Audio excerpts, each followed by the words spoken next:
Hello, welcome to my living room. Who knew that we'd be doing this online? Maybe some of the things that we were thinking of talking about are even more relevant now. So I'm going to give a brief overview of what I plan to talk about, and then I'll go into some of the details of the research that, not my own research, but other research that I'm going to summarize for you, and then show how I think it can apply to our online teaching and give us ideas of how we might improve that. So studies suggest that due to evolved human cognitive processes, people under major stressors may make poor decisions because they may focus with a tunnel vision on getting certain immediate tasks done and putting aside and forgetting other important tasks and deadlines. Large portions of the student bodies at public colleges, like my own and many of ours, are economically stressed and juggling not only regular work, family, and school responsibilities, but also unpredictable crises such as unexpected bills, broken down cars, their own and other health crises, particularly relevant right now, and food insecurity, also particularly relevant right now. Not understanding that many students are living under conditions of cognitive scarcity can lead faculty to view problematic behaviors such as missing assignments, turning them in late, and even rude behavior when students complain about things as problems that are inside the student, problems that students must be taught or learn to overcome. They need to learn better time management, better decision-making skills, and often we think they need to learn those by suffering the consequences, such as a poor or failing grade.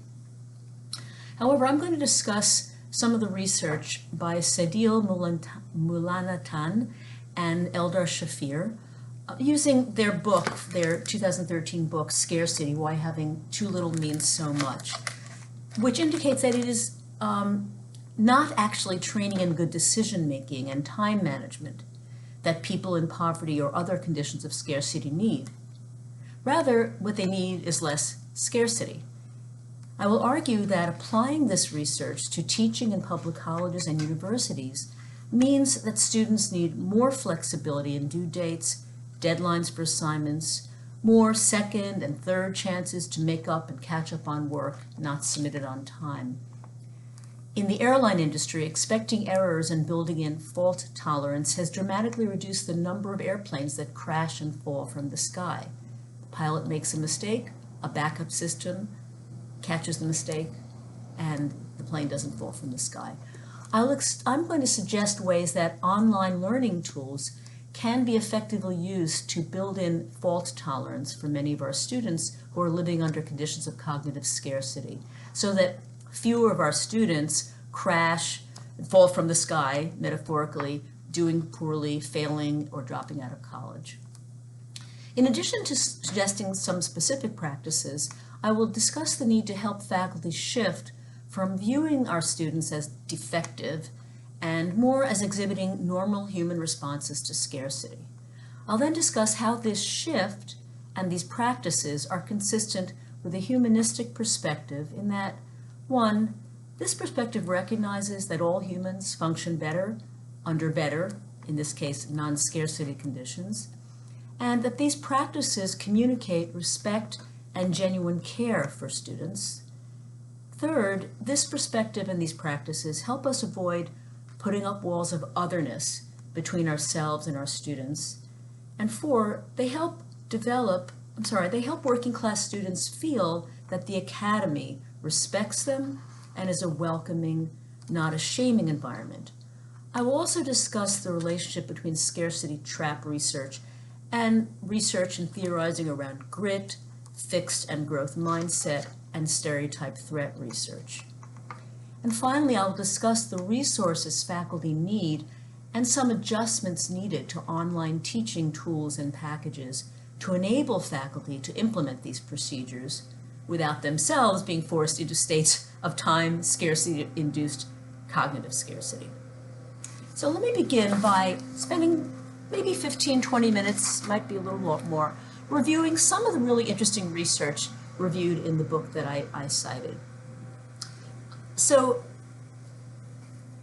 the authors talk about the idea that all of us, even busy professionals who have a fair amount of economic security or not in economic scarcity can fall behind, miss deadlines, right?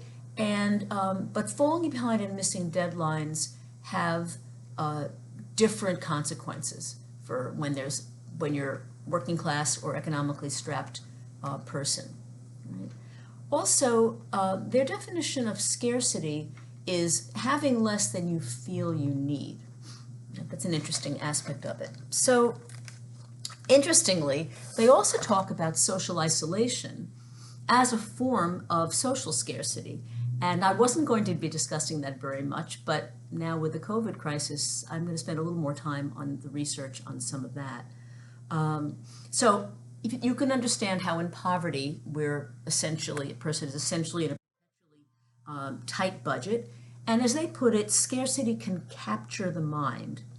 There's a famous study, the Minnesota starvation study, that was conducted during World War II, when conscientious objectors, who probably were supporters of the goals of World War II, it was a popular war, considered the good war to end fascism and defeat the Nazis, volunteered for this study about starvation. And the interest wasn't so much in what happens when people are put under starvation conditions, but what is the best way to get them out of starvation. As the Allies knew they'd begin to encounter people in prison camps and concentration camps who had been starving, they needed to be able to start giving them food. But one question was, should I give them a lot right away or slowly give them? So the interest was really in what to do post-starvation, but there were a lot of interesting things discovered in the course of looking at what happened to them during starvation. And the summary of it is that they became laser focused on food. So, for example, they would see a movie and they would ignore the plots of the movies and remember the food in the movie, right?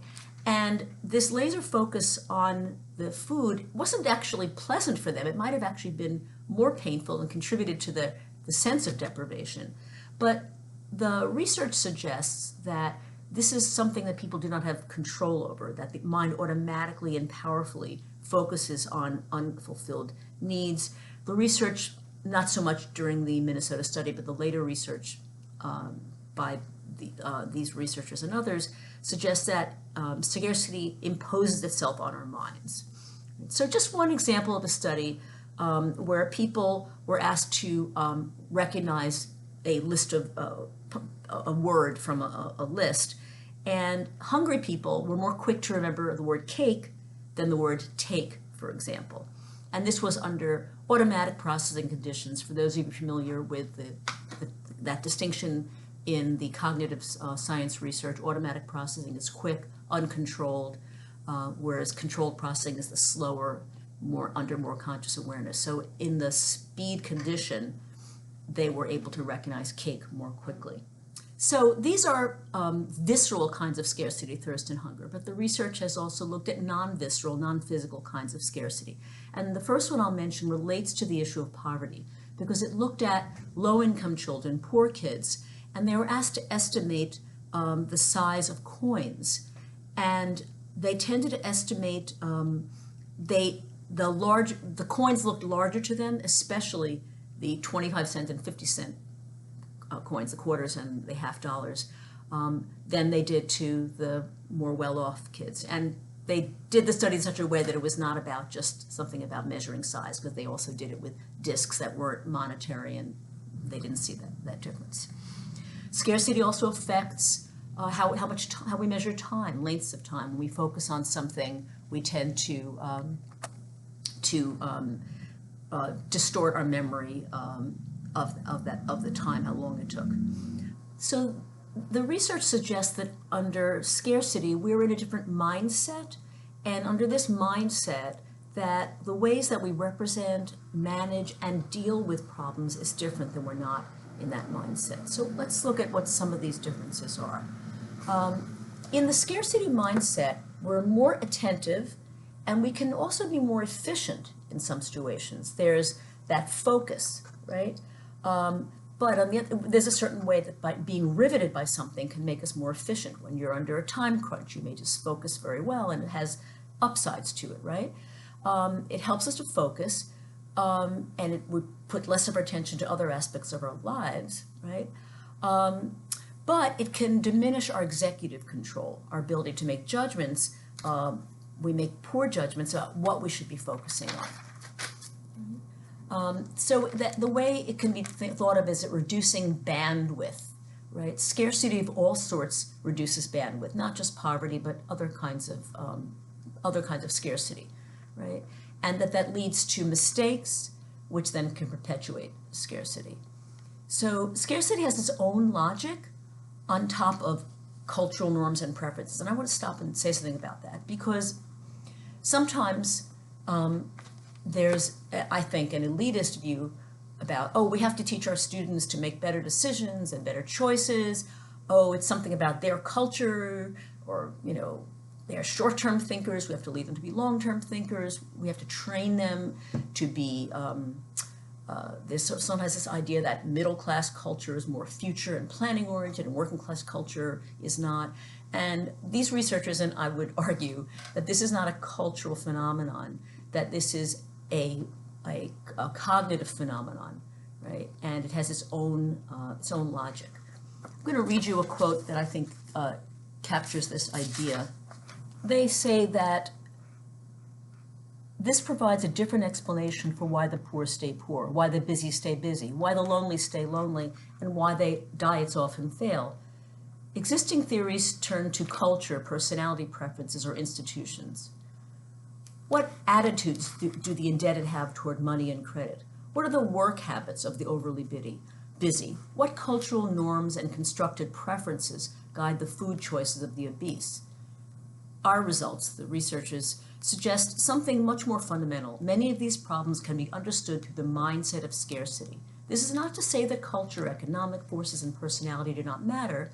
They do, but scarcity has its own logic, one that operates on top of these forces.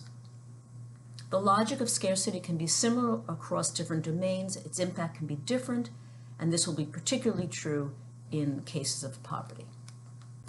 So now I'm going to look at the two sides of scarcity, sort of the pros and cons, focusing and tunneling. So scarcity can make us more effective, focus the mind, right, when it's a focus dividend. Scarcity in lab studies can separate out the effect of real-world differences in rich and poor people.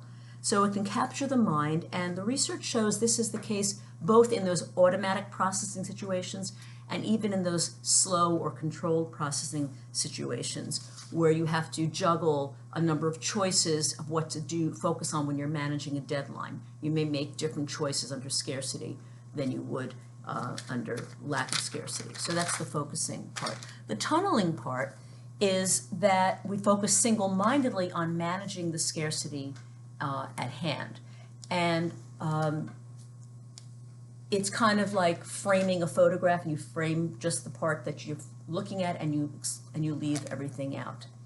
But I want to go into some specific studies that look at two aspects of what they're calling bandwidth. Bandwidth, you can think of it as your ability to function at your best mentally, and they roughly describe it as having two components. One is cognitive capacity, and the other is executive control. I have sort of been mentioning executive control in terms of decision making, but cognitive capacity is also another important component of what's often measured in intelligence tests.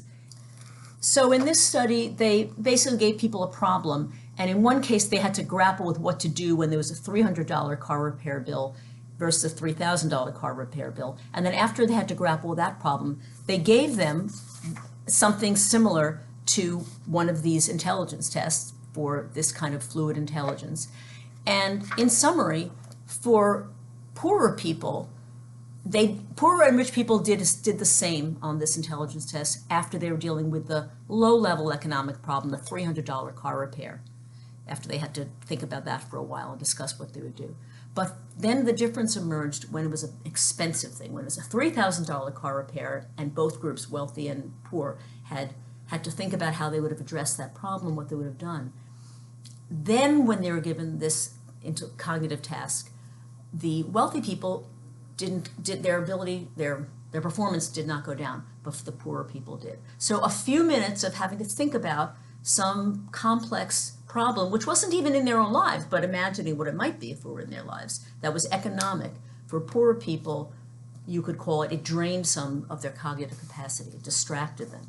So that's just one example, and those of us who think about our students who are struggling with economic scarcity, and they're taking our classes, and just imagine how that can influence and perhaps get in the way of their acting in ways that we think of as intelligent. And yet it's not because there's anything wrong with them, right? As you can see, they did fine when they weren't being asked to think about that particular thing, right? So this was a significant difference and quite dramatic. So there are other studies that you look at executive control, which I'm not going to spend time on now, but using that exact same paradigm with the $3,000 and $300 car repair problem, and then a task that measured executive control, that is planning, inhibiting impulses, and making a choice in which action to take. The people who for whom that $3,000 car repair problem triggered the feelings of scarcity, they did more poorly than the people who had plenty of money.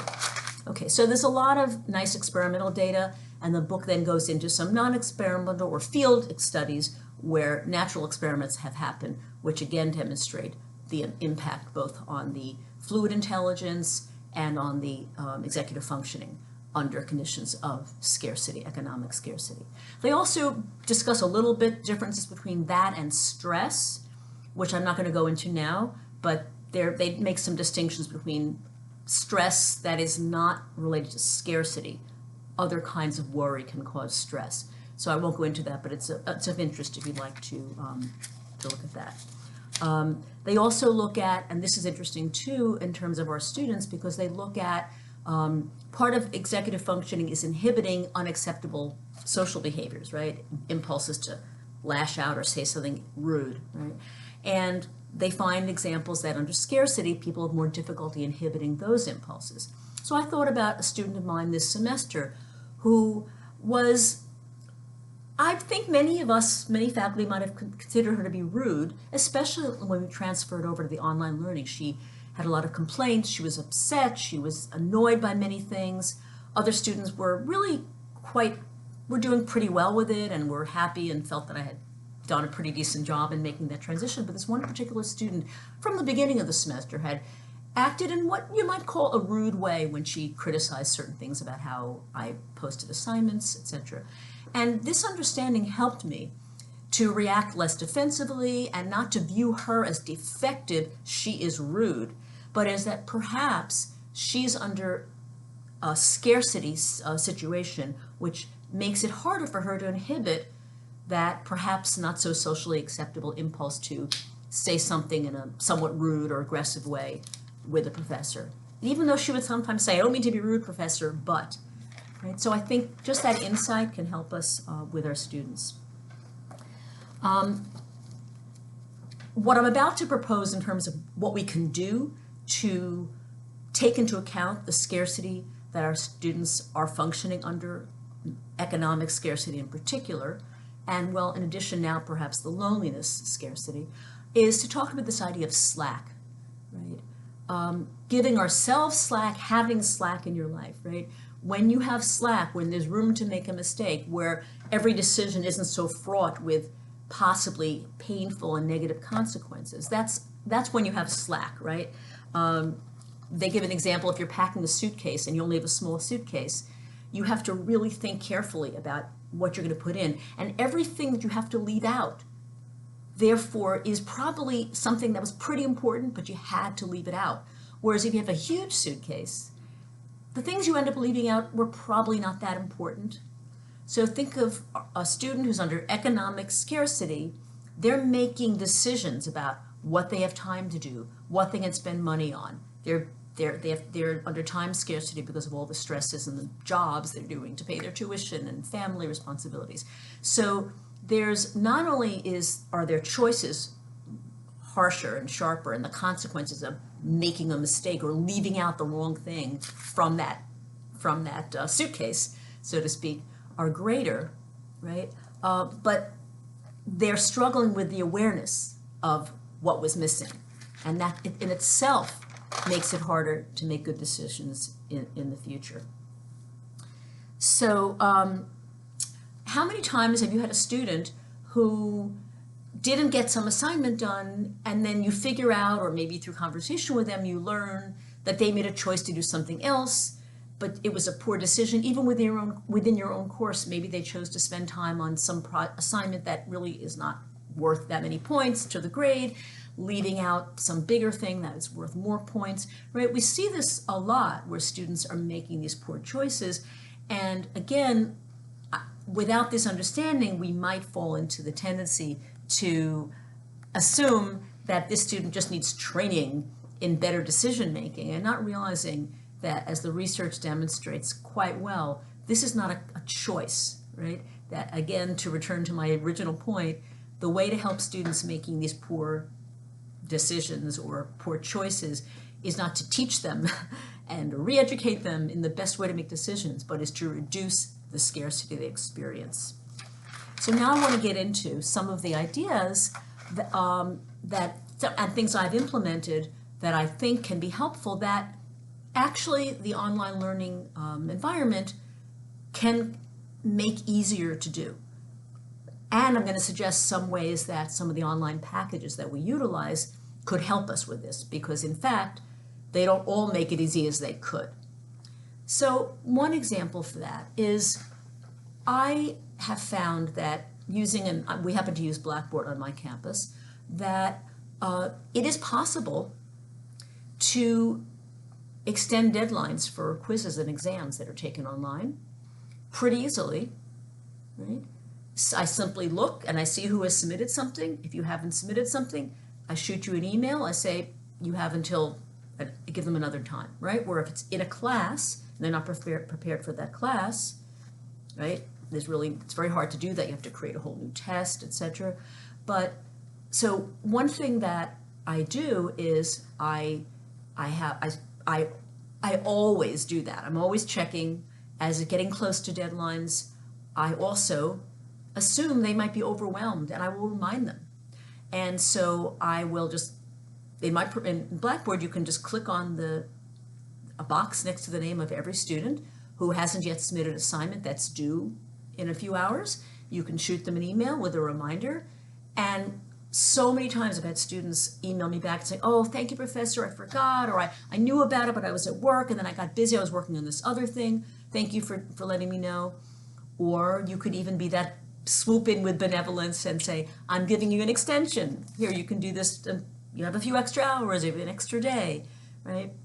So that's something you can do in an online learning package. But I will use this opportunity to put out to the folks who manage and create and program these packages that the ones I've checked into do not actually facilitate that in the ways that I would like to suggest. So one thing I would suggest is that instead of the professor having to individually go and search the people who didn't, submit something or who are in danger of missing a deadline, and individually send some email to them and then say, okay, I'm offering you an extension to this time, that there could be a way, it would be wonderful if there were a way that could be put into the package so that you could say at a certain point, emails go out, a reminder email goes out to students who have not completed with an extension of X many hours. You set that up in advance. You even perhaps set up the text of the email that goes to them. Hello, I've noticed that X amount of time, right? So that would be a fantastic thing, and a package that offered that as an easy to use tool would help students acknowledge that they may have made mistakes due to scarcity in terms of their planning, and also it would lessen the chance that the faculty member would end up in a time scarcity situation, because we too, it can be overwhelming to do all these things. So the more that a program makes it possible for a professor to give students this flexibility, to give them slack, which is what I'm calling for. There are many ways programs can help professors give students slack without putting the professor in a greater time scarcity trap where they can't function at their best.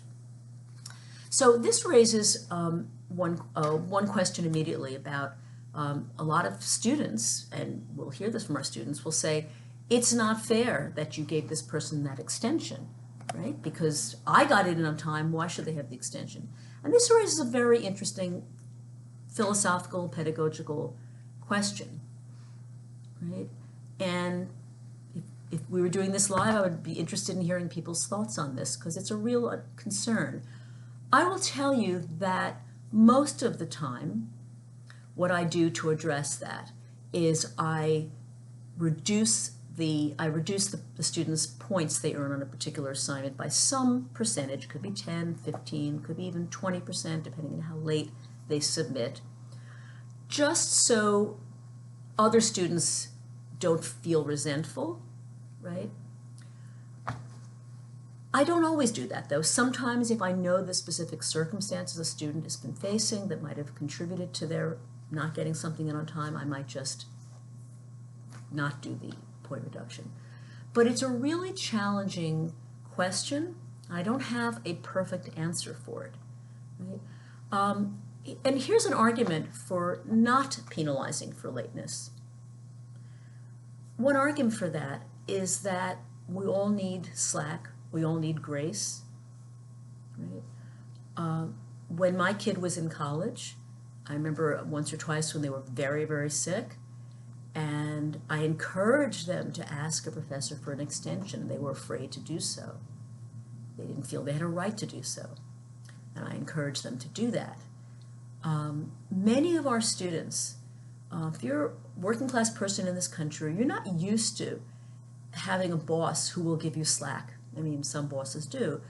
But most of the mindset is that you're supposed to sort of deal with it, not expect any excuses. Many times students will write to me, even when they may have had a parent die or some other serious illness, and they'll say, I know it's no excuse, but, and then they'll tell me some awful situation, and they'll say, could I get an extension? And I'll write back and say, actually, that is an excuse, right? But in our harsh capitalist society, people are told, you're supposed to be responsible, and you're not, no excuses.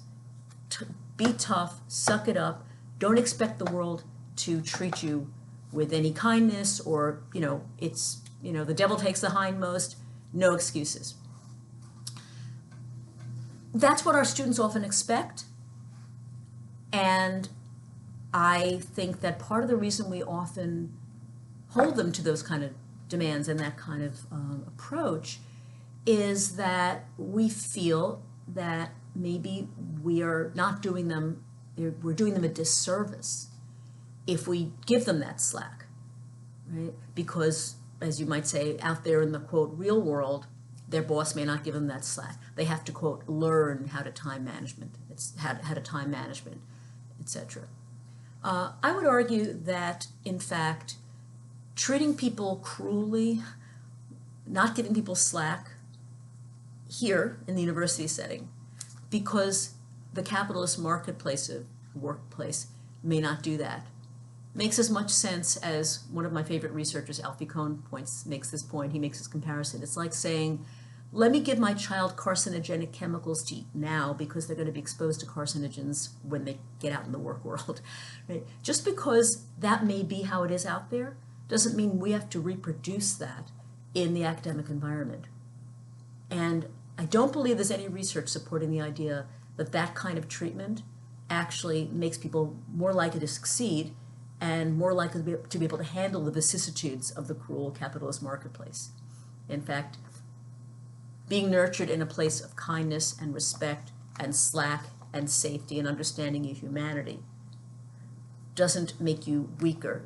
I believe it builds your strength, allowing you to face that maybe crueler world out there, but also perhaps, and I would hope it would, encouraging you to say that's not how it should be in that crueler world out there. Maybe people should be given slack.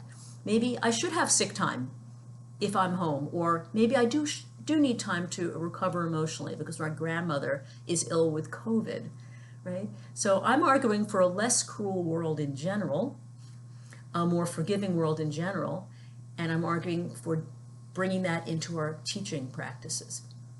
And so using online tools to give our students slack, extending deadlines is one way to do that, and our online tools can be used to make that a doable process and not require massive amounts of work, like unfortunately it does now, reaching out to individual students one-on-one, I'm giving you an extension, when can you get this done by, etc. A lot of that could be automated. Automated kindness is what I'm calling it. And then that question about whether to deduct points for late assignments. It would be possible to build into one's course structure that there is no such thing as unnecessary deductions of points for late assignments, right? You may need to have a student get something done because it's convenient for you in terms of getting your own grading done, or they need to do this thing in order to not to fall behind on the next thing that builds upon the previous thing, right? But that doesn't mean necessarily that that the way to get them to be better at getting things done in a timely manner that helps with the process of learning, that the way to do that is to punish them with harsh losses of points or other such outcomes, right?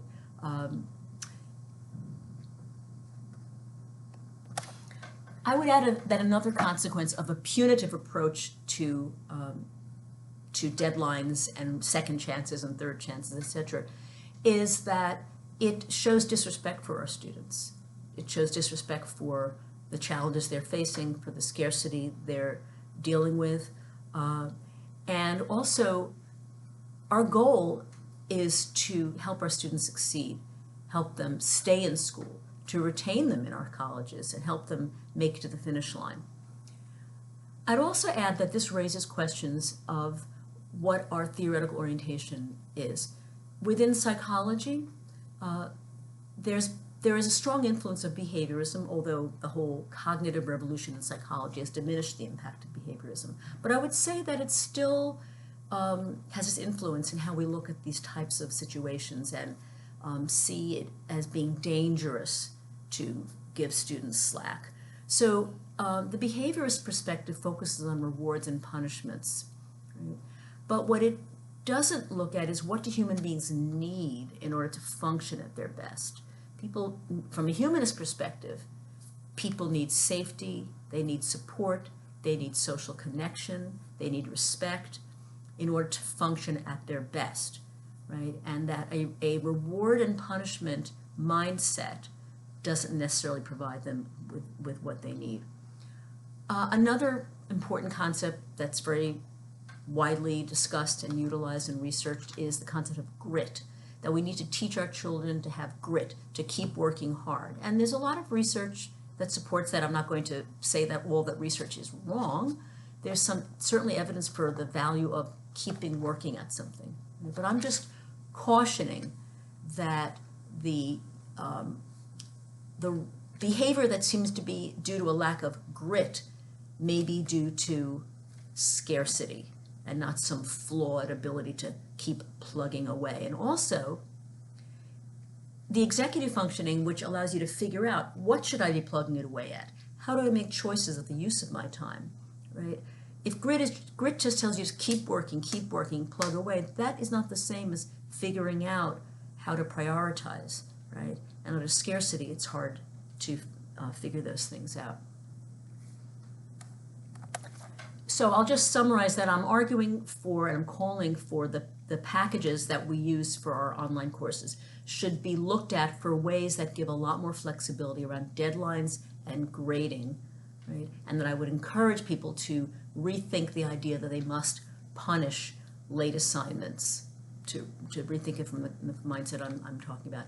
Now I just want to spend the last few minutes on talking about loneliness. Right? So we know now that loneliness is a thing and it affects everyone, affects our students, right? And as I mentioned, the research suggests that loneliness creates a sense of scarcity as well and makes it harder for us to function at our best cognitively. So what can we do to diminish loneliness? So there's a lot that we can do within the online environment where people know things about creating breakout groups, opportunities for students to collaborate with one another. So I would encourage that, and certainly that's nothing original with me. We all know that. But I'm just, as a reminder of its value, one of the ways it might be valuable is that it may help with the cognitive impact of the loneliness that we're all experiencing under this COVID situation.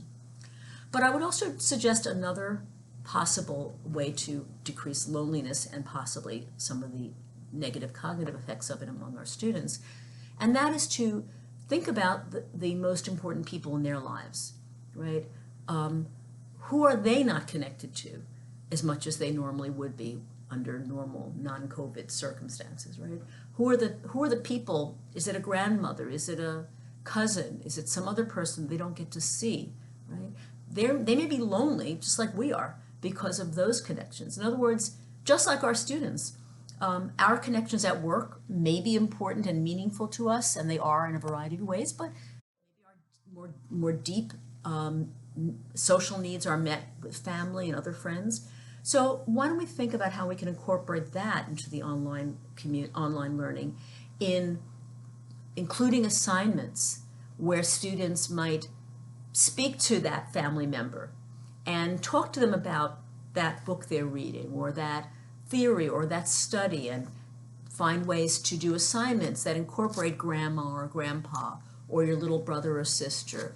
Call up your uncle or aunt. Ask them to think about people in their lives who they're not connected to, they would want to be connected to, and encourage them to do that, and create assignments that might diminish loneliness just in the nature of the assignments, and encouraging them to connect with others.